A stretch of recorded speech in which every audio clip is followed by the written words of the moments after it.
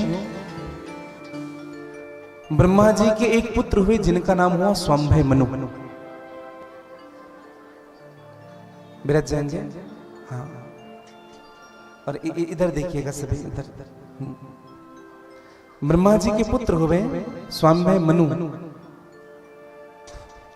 और स्वाम्भय मनु की 3 पुत्री और 2 पुत्र हुए। दर्शन करिएगा।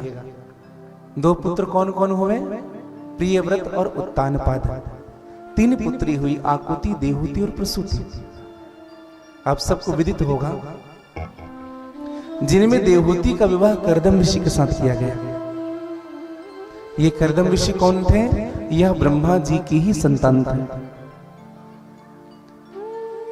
कर्दम ऋषि ने निर्णय लिया था कि मैं विवाह नहीं करूंगा, लेकिन ब्रह्मा जी ने समझाया, कहा कि बेटा पहले ब्रह्मचर्य व्रत का पालन करो, फिर गृहस्थ जीवन बिताओ, उसके बाद संन्यास ले लो।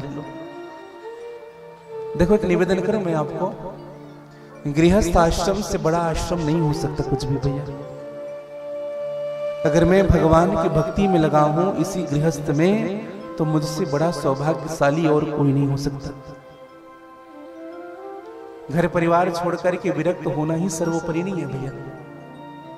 माता पिता की सेवा करते रहिए, गृहस्थ हो जाइए, लेकिन गृहासक्त मत होइएगा जीवन में। दर्शन करिए।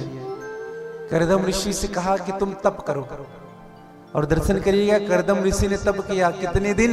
10,000 वर्ष तक तप हुआ, और उसी तप के प्रभाव से भगवान नारायण प्रकट हुए। फिर भगवान नारायण से कहा कर्दम ऋषि ने, प्रभु एक कृपा करिए, क्या मुझे एक सुयोग्य नारी दे दीजिए। हमारे पुरुष भाई ये ना सोचे कि हमारी माताएं, हमारी बहनें ही खूब व्रत की होगी हमें प्राप्त करने के लिए। जिनके शादी नहीं हुए हैं ना, उनसे हम कह रहे हैं, अगर सुयोग्य नारी चाहिए तो आपको भी जप तप और उपवास करना चाहिए। हाँ, सुयोग्य नारी मिलना भी बड़े भाग्य की बात होती है भैया। हाँ, सुलक्षणा नारी मिलना भी एक बड़े भाग्य की बात है। देहूति जी से कहा कि तुम्हें विवाह करना है बेटे। देहूति ने कहा कि हाँ पिताजी, आप जैसे कहें, और कर्दम ऋषि के साथ शादी किया गया। ये नहीं कहा कि हम इनसे नहीं करेंगे शादी। कर्दम ऋषि को देखी तक नहीं थी देहूति, फिर भी हम ही बर दी थी। क्यों? माँ बाप अपने बच्चों के बारे में गलत नहीं सोचते और ना चाहते हैं। आजकल दृष्टि बदल रही है ना। अगर बच्चों को शादी के लिए कहो तो बच्चे क्या कहते हैं? हम 6 फीट के हैं, कम से कम 5.5 फीट तो होना ही चाहिए। हाँ? ऐसा होता है। फोटो दिखाएंगे तो ऐसा है वैसा। निवेदन करो भैया, देहूति ने कर लिया शादी। अब विचार करिए, 10,000 तक जिन्होंने तब किया होगा उनका वेश कैसा रहा होगा। 2 महीने दाढ़ी ही ना बनाओ, श्रावण में 1 ही महीने ना बनाओ, तो हमारे दाढ़ी कैसी हो जाती है। अच्छा, ये बात तो छोड़ो, कोविड की बात करें हम आपको। कोरोना काल में जब दाढ़ी नहीं बनती थी ना, तो क्या दशा थी। एक दिन हम ना पावर हाउस गए, पास में हमारे हैं दुर्ग के पहले पावर हाउस। हम वहां सब्जी लेने के लिए गए थे कोविड में। तो जब सब्जी लेने गए ना, तो अगल बगल देखा तो सब ऋषि मुनि महात्मा ही लगने लगे। जितने पुरुष आए थे ना, सबकी दाढ़ी बड़े बड़े, बाल बड़े बड़े, कोई कटाया नहीं था, सब महात्मा। हम माताओं बहनों की बात नहीं कर रहे हैं, हम कुछ भी नहीं कहेंगे। तो ऐसा होता है, लेकिन देहूति ने कुछ भी नहीं कहा। कर्दम ऋषि ने जब देहूति को आसन दिया, दर्शन करिएगा, तो देहूति ने उस आसन का त्याग नहीं किया, उनका सम्मान किया, लेकिन बगल में बैठे। एक बात मैं बड़ी विनम्रता से कहूं, समझिएगा। आप अगर गुरुदेव भगवान के पास गए हो, या आपका कोई श्रेष्ठ जन आपके समीप है, अगर वो आपको बिछा करके आसन दे रहा है तो उस आसन में नहीं बैठना चाहिए। समझिएगा, अगर गुरुजी बिछा रहे हैं आसन को आपके बैठने के लिए, तो कृपा करके उस आसन में मत बैठिए, उनके बगल में बैठ जाइए, नीचे उसमें हाथ रखिए, प्रयास करिएगा। नहीं तो कहीं ना कहीं निरादर होगा भैया। सम्मान कर रहे हैं गुरुदेव जी, इसका मतलब ये नहीं कि हम उस आसन पर बैठ जाएं। कभी कभी चेयर लगा देते हैं, कोई संत आओ बेटा बैठो, तो आप पहले से उनका थोड़ा सा चेयर खिसका के बैठिए। समझ रहे हैं? अगर कुर्सी लगा हुआ है, लगाया गया है, तो आप थोड़ा सा साइड कर लीजिए उनको, उस जगह पर नहीं, थोड़ा सा हिला दीजिए उनको, फिर बैठिए। ये नैतिक आचरण है हमारे जीवन के। तो देवहूति के साथ विवाह हुआ करदम ऋषि का, और इसी करदम ऋषि से मेरे भाई बहन, और इसी देवहूति से भगवान कपिल नारायण का जन्म हुआ। बोली कपिल नारायण भगवान के जय। और इसी कपिल नारायण भगवान ने मां देवहूति को गर्भ ज्ञान दिया। हाँ। दूसरा विवाह आकुति के साथ हुआ है। आकुति के साथ हुआ रुचि प्रजापति का विवाह, और रुचि प्रजापति से भगवान यज्ञ नारायण ने जन्म लिया। बोले यज्ञ नारायण भगवान के जय। और प्रसूति का विवाह हुआ दक्ष प्रजापति के साथ, और इसी दक्ष प्रजापति के 13 पुत्रियां हुई, और उन 13 पुत्रियों को, ऐसे तो 16 हुई थी जिनमें 13 धर्म को दे दिया गया था, और 3 जो बच गए थे सती को भगवान शिव को प्रदान किया गया, स्वाहा को अग्नि देवता को दिया गया। हम जो यज्ञ में स्वाहा स्वाहा करते हैं ना, ये अग्नि देवता की पत्नी का नाम है। और जो स्वधा हुआ, सती स्वाहा और स्वधा, जो स्वधा हुआ उनको पितरों को दे दिया गया था। हम लोग कनायन पक्ष में तर्पण करते हैं, पितृ पक्ष में तस्मै स्वधाय नमः, तो ये उनकी पत्नी का नाम है। तो 13 जो धर्म को दिया गया था, उस धर्म की जो मूर्ति नाम की जो पत्नी हुई, उन्हीं से भगवान नर नारायण का जन्म हुआ। बोले नर नारायण भगवान के जय। 2 पुत्र हुए थे, प्रियव्रत और उत्तानपाद। तो उत्तानपाद के ही पुत्र श्री ध्रुव जी महाराज हुए। दरअसल उत्तानपाद की एक पत्नी हुई जिनका नाम था सुनीति। एक दिन उत्तानपाद जंगल गया आखेट खेलने के लिए, और आखेट खेलने गया तो एक सुंदर सी कन्या को देख लिया। उत्तानपाद ने उस कन्या से जाकर कहा, हम तुमसे विवाह करना चाहते हैं। कन्या ने कहा कि महाराज हमारे पिताजी हैं अभी ये निर्णय के लिए, तो उनके पिताजी के पास लेकर के गए। उत्तानपाद ने कहा, हम तुम्हारी बेटी के साथ विवाह करना चाहते हैं। इनके पिता ने कहा, एक शर्त पर करेंगे। किस शर्त पर? इनके होने वाले पुत्र ही आपके राज्य के उत्तराधिकारी होने चाहिए। देखो यही घटना ध्यान से सुनिएगा, यही घटना राजा दशरथ के साथ भी घटा था। जब कैकेयी को राजा दशरथ ने देखा, तो राजा दशरथ ने कहा कि हम तुम्हारी पुत्री से विवाह करना चाहते हैं। कैकेयी के पिता से बात कहा कि हम तुम्हारे पुत्री से विवाह करना चाहते हैं। कैकेयी के पिता ने कहा, एक शर्त में करेंगे महाराज, कैकेयी से होने वाला पुत्र ही आपके राज्य का उत्तराधिकारी होना चाहिए। राजा दशरथ ने वचन दिया था, और इसी वचन को याद दिलाने के लिए मंथरा को साथ भेजा गया था। इसलिए जब राम को राज तिलक देने की बारी आई ना, तो मंथरा ने याद दिलाया उनको, रघुकुल रीति सदा चली आई, प्राण जाए पर जो वचन दिया है उनको पूर्ण करना ही पड़ेगा। तो राजा ने विवाह कर लिया, किनसे? सुरुचि से। पहली पत्नी ऑलरेडी घर में है सुनीति, लेकिन सुरुचि से विवाह कर लिया। सुरुचि को विवाह करके जब लेकर के आए तो पहली पत्नी को देखा, सुरुचि ने कहा, महाराज ये कौन? हमारी पत्नी है, हमारी पत्नी है। सुरुचि ने कहा, महाराज एक म्यार में 2 तलवार नहीं रह सकते, इसलिए एक काम करो, इनको घर से बाहर निकालो। और उत्तानपाद ने सुनीति को घर से बाहर निकाल दिया। और यही हम और आपकी घटना है हमारे जीवन की। हमें जब रुचि अच्छी नहीं लग जाए ना, रुचि जब अच्छी लगने लगती है तो हम नीति भूल जाते हैं।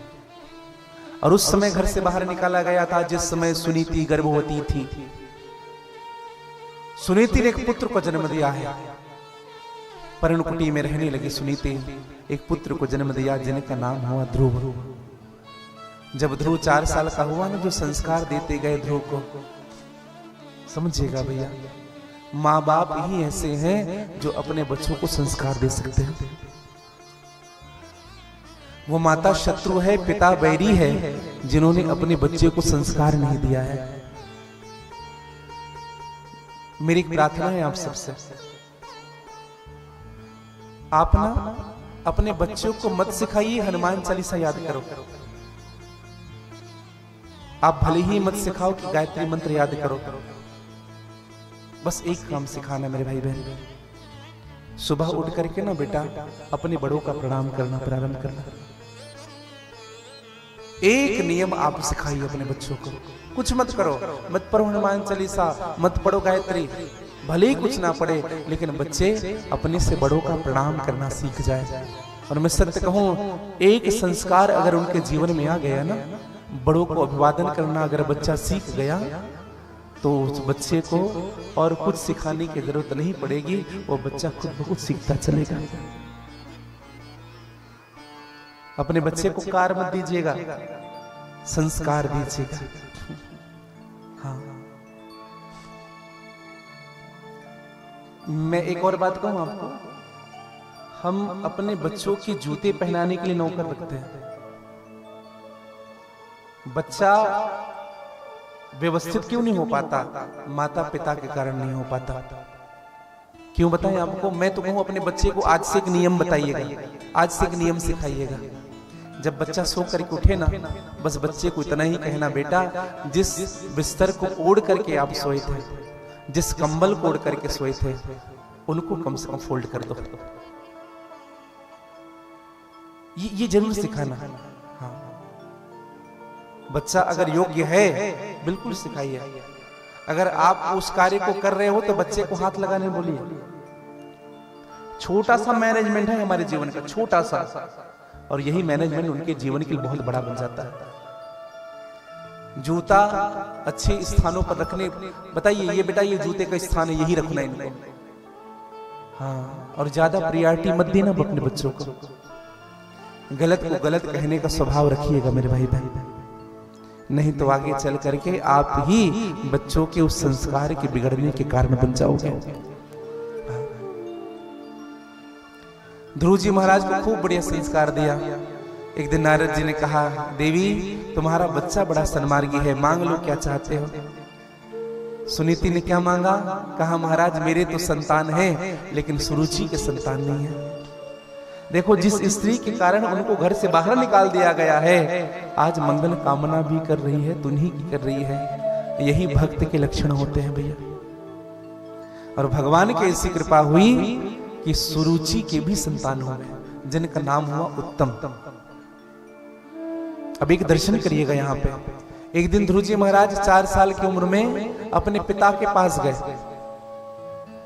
पिता की गोद पर बैठना चाहे, पिता ने तो कुछ नहीं कहा, मां ने खींच करके उतार दिया गोद से, डंडे से प्रहार करके पीठ पर प्रहार भी की मारा। रोता हुआ ध्रुव आया है, विचार करेगा 5 साल का बच्चा है, मारा गया उनको।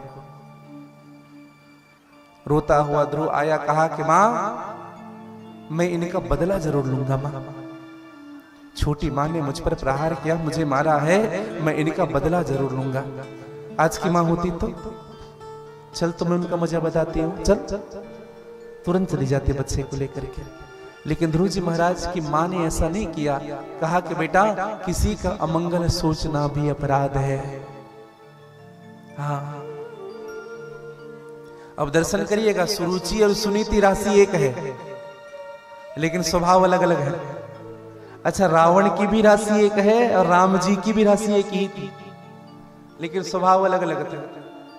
कृष्ण और कंस की भी राशि एक है, लेकिन स्वभाव अलग अलग है। भैया एक बात कहें आपको, हमें तो लगता है डॉक्टर की भी राशि वही होती है, डाकू की भी वही होती है, लेकिन दोनों के स्वभाव में अंतर होता है। अच्छा एक बात बताएं, दोनों मुंह ढक करके आते हैं। डॉक्टर भी मुंह ढक करके आएगा, डाकू भी मुंह ढक करके आएंगे।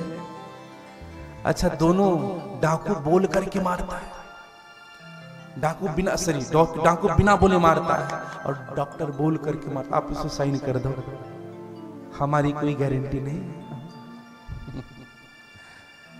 अच्छा दोनों शस्त्र रखते हैं। अच्छा डॉक्टर के नाम सामने प्रख्यात लिखा जाता है, डाकू के नाम के सामने कुख्यात लिखा जाता है। और शस्त्र दोनों रखते हैं, अंतर क्या है बताएं आपको? डाकू जब शस्त्र उठाता है तो किसी को मारने के लिए, और डॉक्टर जब शस्त्र उठाता है तो किसी को बचाने के लिए। राशि एक होने से कुछ नहीं होता, हमारा स्वभाव बदलना चाहिए भैया, हमारा निज जीवन बदलना चाहिए। और आज समझाया है, सुनीति ने कहा कि बेटा तू चिंता मत कर, चिंता तू बिल्कुल मत कर, पिता के गोद से उतार दिए गए हो, परम पिता का गोद अब भी खाली है। ध्रुव जा परम पिता के गोद में, और धन्य है वो माता जो अपने बच्चे को भगवान से जोड़ दे। सुमित्रा जी के सामने जब लक्ष्मण जी गए आज्ञा मांगने के लिए, कहा कि मां मैं राम भैया के साथ वनवास जा रहा हूं। मां सुमित्रा ने कहा आज मेरा कोख धन्य हो गया लक्ष्मण। पुत्रवती जुवती जग सोई, रघुपति भगति जास सुत होई। पुत्रवती माता वही है जिनका पुत्र भगवान का दास हो जाता है, और जिनका संतान भगवान का दास नहीं है ना भैया, उस माता और बांझ में कोई अंतर नहीं होता। वो स्त्री बांझ है जिनका पुत्र भगवान का सेवक नहीं होता है, समझिएगा। और ध्रुव जी महाराज ने भगवान की तपस्या की, और कितने दिन के लिए की? केवल 5 महीना। अच्छा विचार करिए, ध्रुव जी महाराज के दादाजी थे, कौन हुए? स्वाम्भय मनु। स्वाम्भय मनु के पुत्र उत्तानपाद, उत्तानपाद के पुत्र ध्रुव जी महाराज। हम और आप सब रामायण पढ़ते हैं, स्वाम्भय मनु ने कितने हजार वर्ष की तपस्या की थी? कितने दिन की तपस्या हुई थी स्वाम्भय मनु की? किनको पता है? 23,000 साल। अब बताओ, दादाजी ने 23,000 वर्ष तपस्या की, पोता ने 5 महीना तप किया, लेकिन भगवान ने दोनों को दर्शन दे। अंतर क्या है बताएं भैया?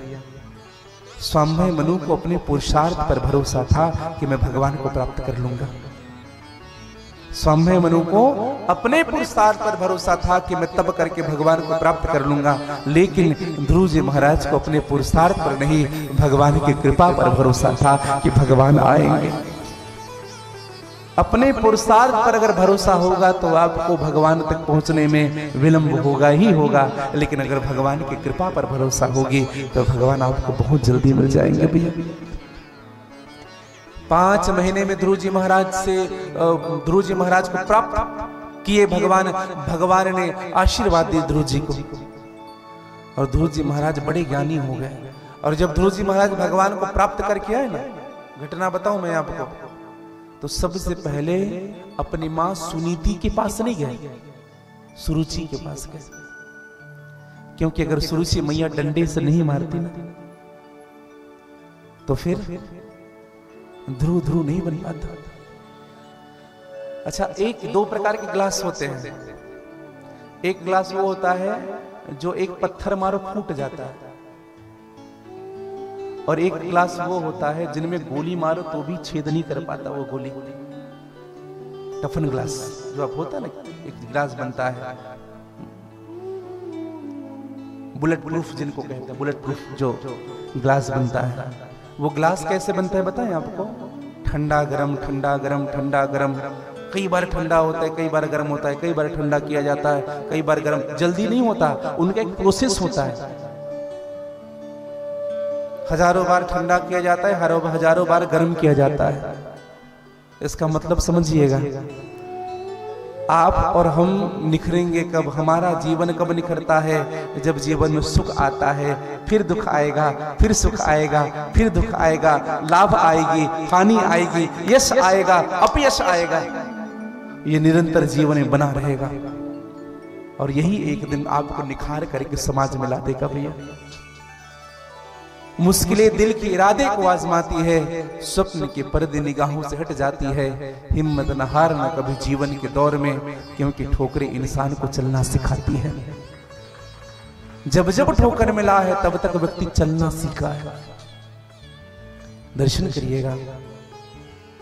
आज ध्रुव जी महाराज अपनी मां से मिले। अच्छा, एक घटना आप सबको पता होगा, राम जी भी जब 14 साल के वनवास से आए ना, तो सबसे पहले मां कैकेयी के कमरे में गए। सबसे पहले क्यों?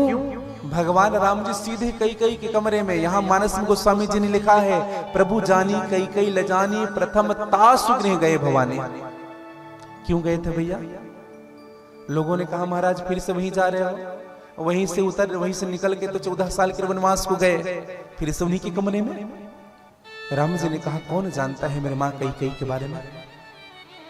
हम लोग मां कैकेयी को बुरा भला कहते हैं कि नहीं? एक बात कहूं आपको, एक दिन मां कैकेयी की आंख बंद की है भगवान राम। मां कैकेयी भगवान राम को पहचान नहीं पाई ना, तो भगवान राम ने मां कैकेयी से कहा कि मां आप मुझे पहचान नहीं पाई, मां आप हार गई। राम जी से कहा कैकेयी मां ने मांग ले राम, मैं हार गई बेटा, मैं जीवन भर हारने के लिए तैयार हूं तुमसे। तुम्हें कुछ मांगना हो, कुछ याचना करना हो सो मांग लो। क्या मांगा राम ने? 2 वरदान मांगे। क्या वरदान मांगा?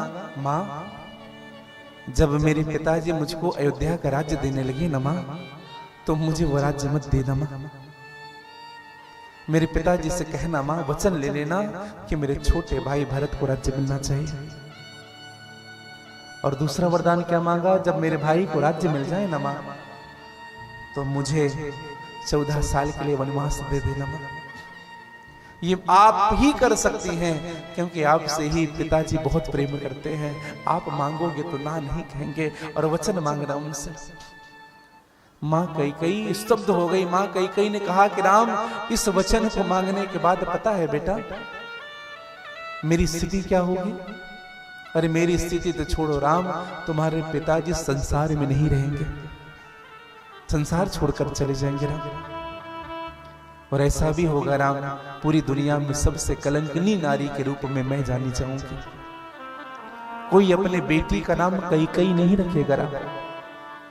आज भी समाज में कोई अपनी बेटी का नाम भले ही कौशल्या सुमित्रा लगता हो, लेकिन कैकेयी किसी ने नहीं रखा भी।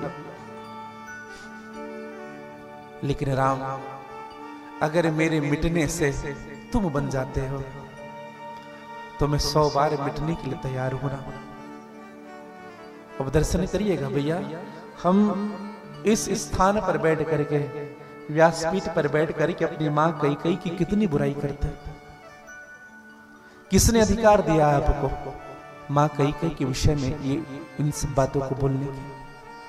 अरे भरत को जन्म देने वाला जिसने संत को जन्म दिया है, क्या वो मां गलत हो सकती है? भगवान राम ने कहा जो मेरी मां कैकेयी को दोष देता है, चित्रकूट में भगवान ने कहा वह मनुष्य नहीं, वह जड़ है। दोष दे जड़नी जड़ दे, जे गुरु साधु सभा नहीं से। जो मेरी मां कैकेयी को दोष देगा वो साधुओं का सम्मान नहीं करेगा, वो ब्राह्मणों का सम्मान नहीं करेगा, वो वैष्णवों का सम्मान नहीं करता। जो मेरी मां कैकेयी को दोष देता है। और एक बात बताऊं मैं आपको, अगर मां कैकेयी नहीं होती ना भैया, तो राम मर्यादा पुरुषोत्तम राम नहीं बन पाता, केवल युवराज बनकर के सीमित रह जाते हैं। मेरे राम को मर्यादा पुरुषोत्तम श्री राम बनाने वाली मेरे मां कैकेयी ही है। मैं आप सबसे एक और निवेदन करूं, अगर आपके निज जीवन में आपका कोई विरोध कर रहा है तो उस व्यक्ति को धन्यवाद देना भैया। हाँ, क्यों? आपका विरोध कर रहा है। देखो, विरोध करने वाला आपके कमियों को गिनाने वाला आपको ये बताना चाहता है ये चीज ठीक कर लो। हाँ, जो कमी नहीं बताता है वो आपको और आगे बढ़ाना चाहता है। मैं निवेदन करूं, इसलिए तो कहा कि निंदक नीरे राखिए आंगन कुटी छवाए। इसलिए संसार में कितना भी विरोध हो भैया, टांग जमाना खींचे, लोग करे उपहास, फिर भी जो आगे बढ़े वही रचे इतिहास। लोगों की बातों में मत आना, लोगों की तो बात है कहना। कुछ तो लोग कहेंगे, है? आपने भाव सुना है ना, है प्रीति जगत की ऐसी हुई, जहां सुबह हुई और शाम हुई, तू कौन है तेरा नाम है क्या, सीता भी यहाँ बदनाम हुई। छोड़ो बेकार की बातों में कहीं बीत न जाए रहना, कुछ तो लोग कहेंगे। लोगों का कोई काम नहीं है, लोगों का काम है कहना। अरे बोलने दो। हाँ, लोग आपकी खूब खिंचाई करते हैं।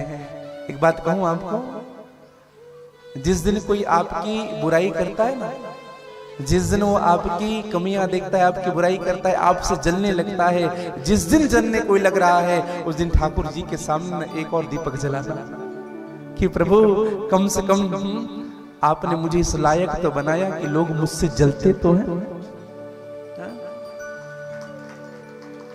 इसका मतलब यह है जो जल रहा है वो अपने से श्रेष्ठ समझ रहा है आपको, आपकी गणना उससे श्रेष्ठ हो रही है भैया।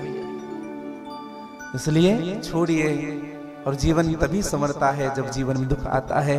ध्रुव जी महाराज ने मां से कहा कि मां आपने बड़ी कृपा की, और विरोध करने वाले जितने थे ना भैया वो सब ध्रुव जी के साथ हो गए। ध्रुव जी महाराज जब स्वधाम गए, ध्रुव जी महाराज जब स्वधाम गए तो भगवान नारायण ने ध्रुव जी के लिए विमान भेजा, और स्वयं मृत्यु सिर झुका करके 36,000 वर्ष राज्य करने के बाद ध्रुव जी महाराज जब गए ना, तो मृत्यु सिर झुका करके ध्रुव जी महाराज के सामने बैठा हुआ है।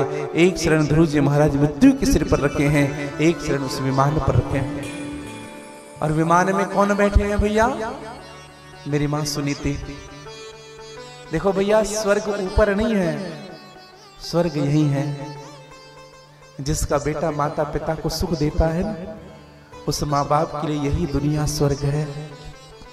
हाँ, जो पुत्र अपने माता पिता का आज्ञाकारी है, उस माता पिता से बड़ा सौभाग्यशाली कोई नहीं भैया।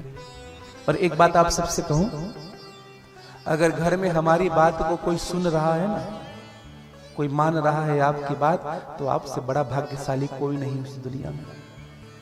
आपकी बात सुनने वाला तो कोई है, समझिएगा।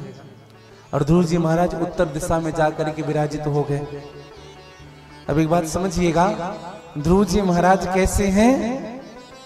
ध्रुव जी महाराज की माता कैसी है? बोले पुत्रवती है।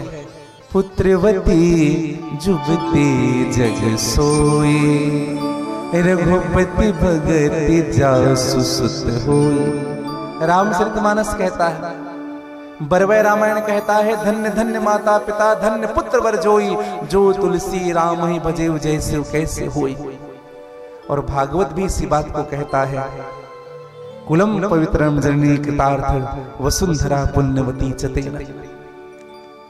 मैं एक बात कहूं आपको, सिन्हा परिवार के जो पूर्वज हैं ना, जो इस संसार में अभी नहीं है, वे ऊपर से देख रहे होंगे और ये कह रहे होंगे कि हमारे तरण तारण के लिए आज हमारे बच्चों ने ये भागवत रूपे अनुष्ठान करवाया।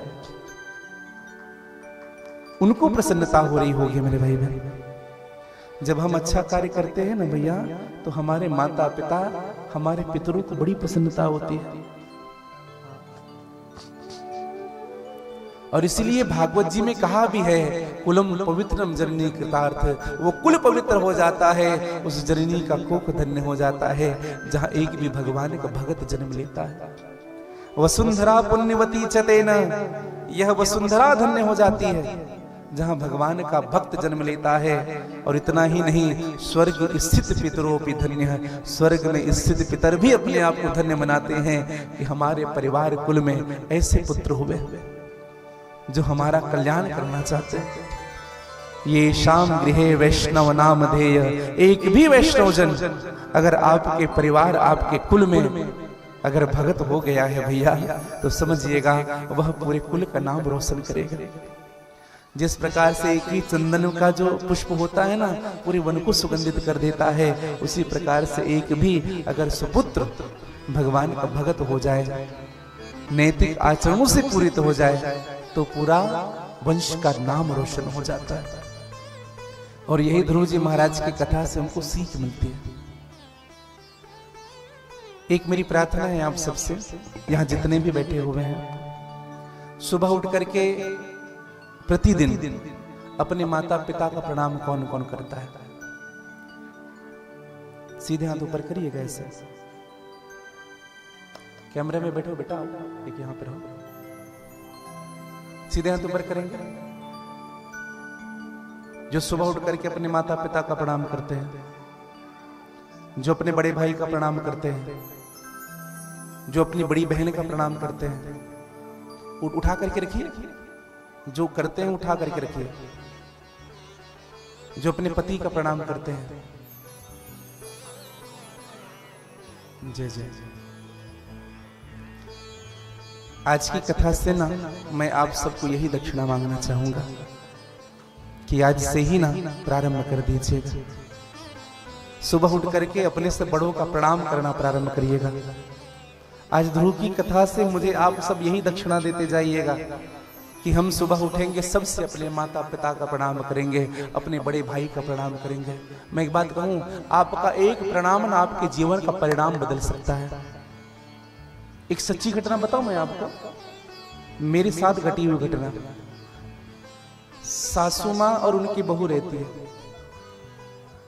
हमारी कथा रायपुर में चल रही थी, तो उनकी सासू माँ पहले आई हमसे मिलने और अपने बहू के विषय में जितना मन में था सब निकाला। बहू ऐसी है महाराज, इतने बजे सो के उठती है, ऐसे करती है, वैसे करती है, ऐसे करती है। अब उनके जाने के बाद उनकी बहू आई और हमसे पूछे महाराज क्या क्या बता रही थी। हमने कहा उनका तो छोड़ो, आप बताओ। बोले मेरी सास ऐसी है, मेरी सास ऐसी है। मैंने उनसे कहा कि एक काम करोगे? हाँ।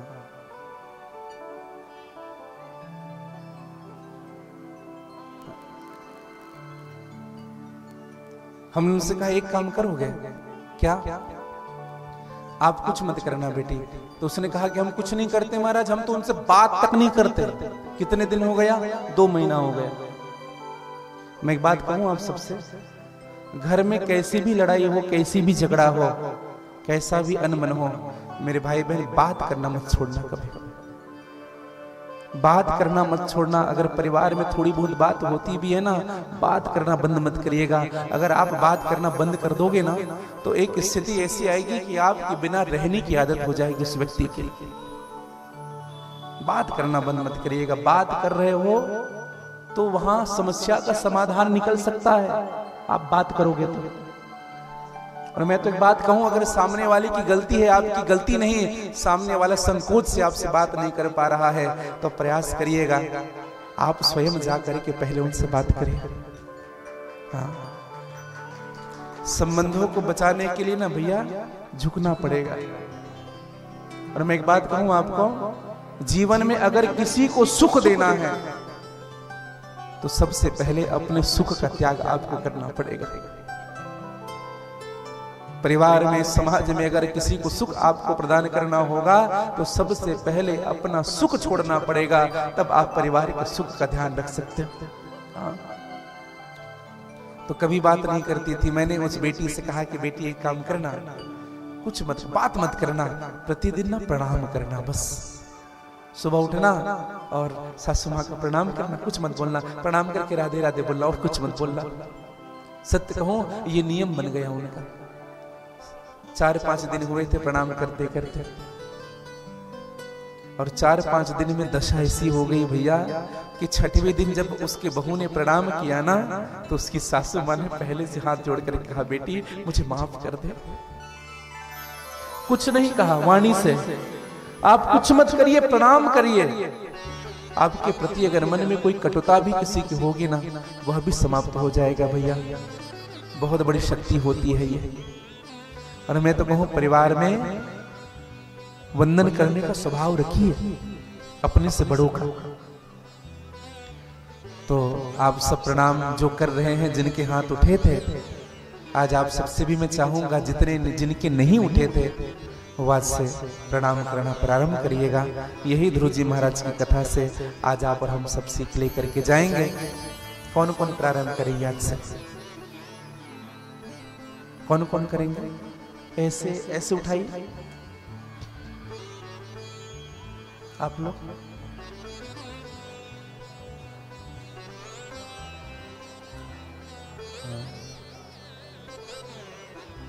हे भगवान, चलिए। देख दुनिया की रंगत दिल को बहलाया नहीं जाता, जिंदगी चंद दिन के है तो इसी तराया नहीं जाता। जो भूला है उनको राह बतलाना मुनासिब है, पकड़ कर हाथ मंजिल तक पहुंचाया नहीं जाता। हम केवल बोल सकते हैं आपको, बाकी आप स्वतंत्र हैं। बस मेरी एक प्रार्थना है, आपका भी निज जीवन, आपका भी परिवार संगठित हो जाएगा, वह भी सुधर जाएगा। क्योंकि मैंने कई परिवारों को इस उत्क्रम से और इस नियम से एक होते हुए देखा है। निवेदन करो भैया। ध्रुव जी का चरित्र कैसा है? ध्रुव जी ने केवल नाम का सहारा लिया है। ध्रुव सगलानी जपे हरि नाम, पाय अचल अनुपम ठाकुर। बोले ध्रुव जी महाराज की जय, बोले भक्तवत्सल भगवान की जय। और जैसे ध्रुव जी महाराज की बिगड़ी बनी है, यही बिगड़ी हमारे भी जीवन की बनेगी। और ये बनाने वाले कौन हैं? हमारे श्री राधा जी की चरण रज। आइए अंतिम भजन भगवान के चरणों में समर्पित करें। पश्चात आज की कथा का विराम बड़े भाव के साथ राधे राधे कह लीजिएगा सभी। थोड़ा जोर से कह लीजिएगा, थोड़ा और जोर से कह लीजिएगा, और बड़े भाव के साथ। तेरी बिगड़ी बना देगी चरण रजे राधा रानी की, चरण रजे राधा रानी की, चरण रजे राधा रानी की। तेरी बिगड़ी बना देगी चरण रजे राधा रानी की। बोले राधा रानी सरकार की जय।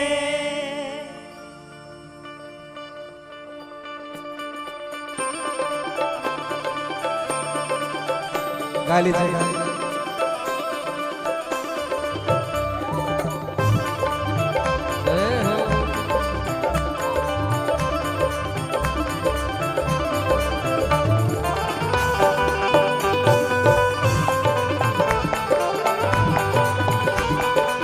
थोड़ी आनंद के साथ।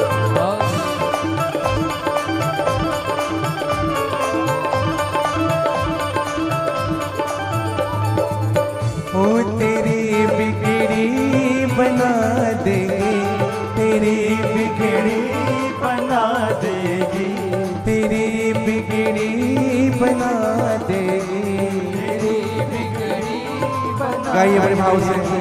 चरण रजे राधा रानी की, तेरी बिगड़ी बना देगी चरण रजे राधा रानी की, तेरी बिगड़ी बना देगी चरण रजे राधा रानी की, बिगड़ी बना देगी चरण रजे राधा रानी की।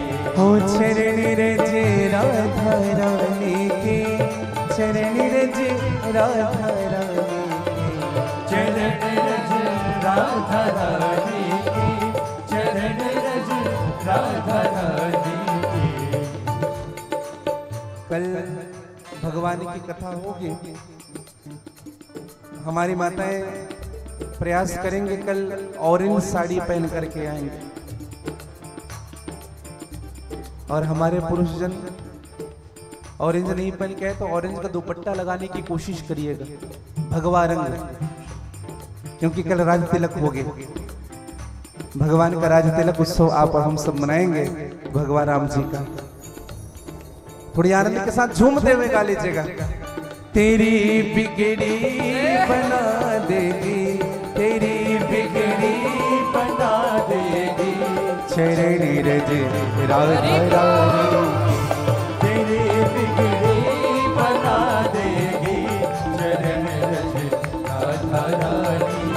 ओ तेरी बिगड़ी बना देगी, चरण रज राधा रानी, तेरी बिगड़ी बना देगी, चरण रज राधा रानी की, चरण रज राधा रानी की, चरण रज राधा रानी की, चरण रज राधा रानी की, चरण रज राधा रानी की, ओ चरण रज राधा रानी की, चरण रज राधा रानी, चरण रज राधा रानी की, चरण रज राधा रानी की।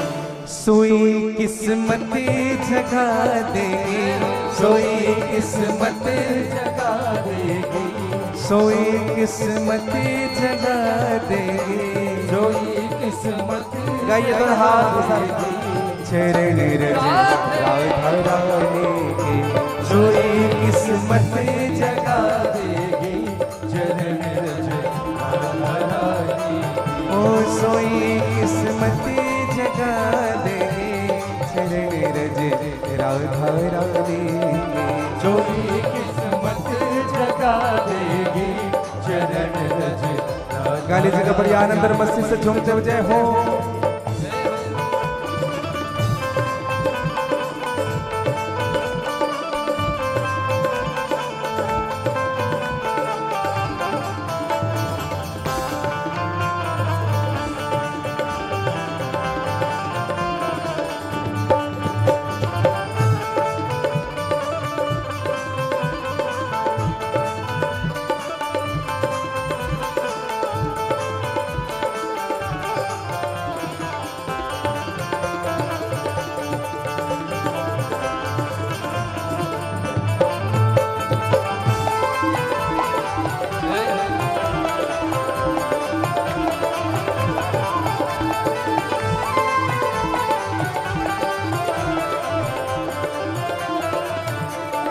दुखों के घोर बादल हो या लाखों आंधियां आए, दुखों के घोर बादल गाली जगह हो है।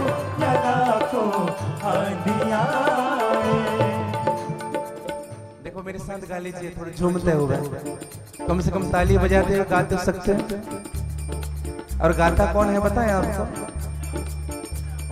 आपने फिल्मी गीत सुनी होगी, हल दिल जो प्यार करेगा वो गाना गाएगा, जो प्रेम करेगा ना ठाकुर से वही गाएगा। नहीं तो कई लोग ऐसे रहते हैं। थोड़ी आनंद ले लीजिए ना, दोनों हाथ पसार करके थोड़ी आनंद के साथ। दुखों के घोर बादल हो या लाखों आंधियां आए, दुखों के घोर बादल हो या लाखों आंधियां आए। दुखों के घोर बादल हो या लाखों आंधियां आए, दुखों के घोर बादल हो या लाखों आंधियां आए। या लाखों आंधियां आए, या लाखों आंधियां आए। या लाखों आंधियां आए, या लाखों आंधियां आए। हो या लाखों आंधियां आए, या लाखों आंधियां आए। तुझे सबसे बचा लेगी, तुझे सबसे बचा लेगी, तुझे सबसे बचा लेगी, तुझे सबसे और बचा लेगी। चरण रज राधा रानी, तुझे सबसे बचा लेगी, चरण रज राधा रानी की। तुझे सबसे बचा लेगी चरण रज राधा रानी के। तुझे सबसे बचा लेगी चरण रज राधा रानी के। तेरी बिगड़ी बना देगी चरण रज राधा रानी। गाइए बड़े भाव से। बना देगी चरण रज राधा रानी। गाइए बड़े भाव से।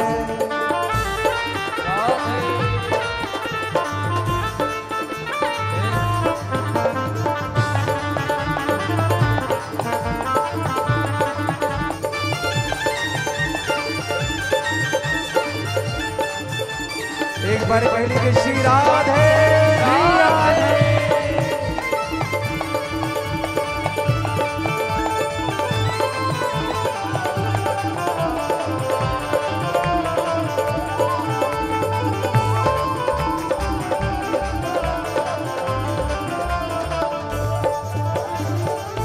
लिखे महिमा चरण रज की नहीं है दास की हस्ते। लिखे महिमा चरण रज की नहीं है दास की हस्ती। लिखे महिमा चरण रज की नहीं है दास की हस्ती। लिखे महिमा चरण रज की नहीं है दास की हस्ती। हो नहीं है दास की हस्ती। नहीं है दास की हस्ती। नहीं है दास की हस्ती। नहीं है दास की हस्ती। नहीं है दास की हस्ती। नहीं है दास की हस्ती। हो नहीं है दास की हस्ती। नहीं है दास की हस्ती। तुझे दासी बना लेगी। तुझे दासी बना देगी। अगर मेरे श्री जी की कृपा होगी तो तुझे स्वामी नहीं बनाएंगे। आपको स्वामी नहीं, आपको अपना दास बना लेंगे।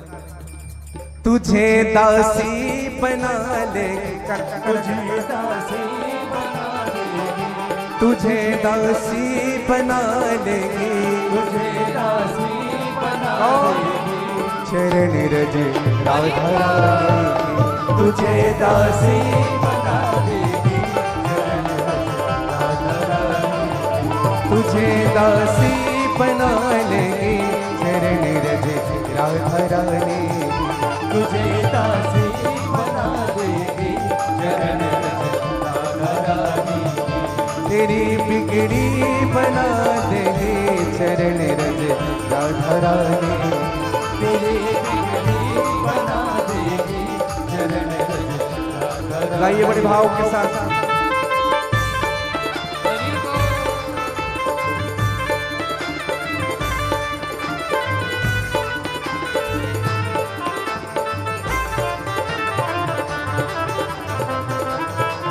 एक बार कह लीजिए श्री राधे राधे।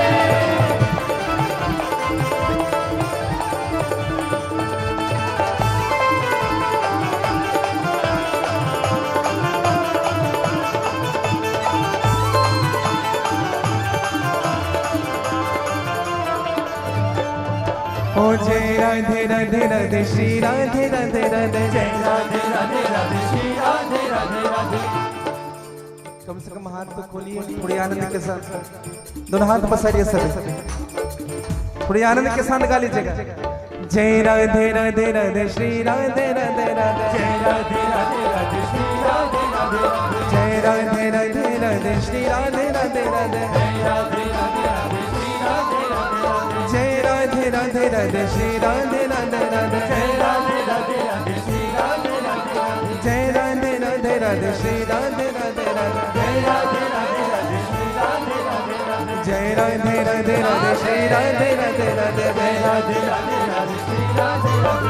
जय राधे राधे राधे श्री राधे राधे राधे। जय राधे राधे राधे श्री राधे राधे राधे। जय राधे राधे राधे श्री राधे राधे राधे। जय राधे राधे राधे जय हो। जय राधे राधे राधे श्री राधे राधे राधे। जय राधे राधे राधे। जय राधे राधे। जय बड़े भाव से। जय राधे राधे राधे श्री राधे राधे राधे। जय राधे राधे राधे श्री राधे राधे राधे। जय राधे राधे राधे श्री राधे राधे राधे। जय राधे राधे राधे श्री राधे राधे राधे। जय राधे राधे राधे श्री राधे राधे राधे जय राधे राधे राधे श्री राधे राधे राधे जय राधे राधे राधे श्री राधे राधे राधे जय राधे राधे राधे श्री राधे जय जय श्री राधे जय जय श्री राधे जय जय श्री राधे तेरी बिगड़ी बना देगी चरण रज राधा रानी के तुझे गोदी उठा लेगी चरण रज राधा रानी। जैसे ध्रुव जी महाराज को अपने गोद पर बिठाया वैसा ही आप और हमें भी हमारे ठाकुर जी स्थान देंगे। इन्हीं शब्दों के साथ हमारे विराम दो वाक पुष्पांजलि। आज की सभी कथाओं को श्री हनुमान जी महाराज, माता आदि शक्ति चंडी की श्री चरणों में, श्री राधा वल्लभ लाल की श्री चरणों में, सदगुरुदेव भगवान के श्री चरणों पर समर्पित करूं। इन्हीं शब्दों के साथ वाणी विराम वाक पुष्पांजलि। जय श्री कृष्णा, जय श्री राधे राधे राधे।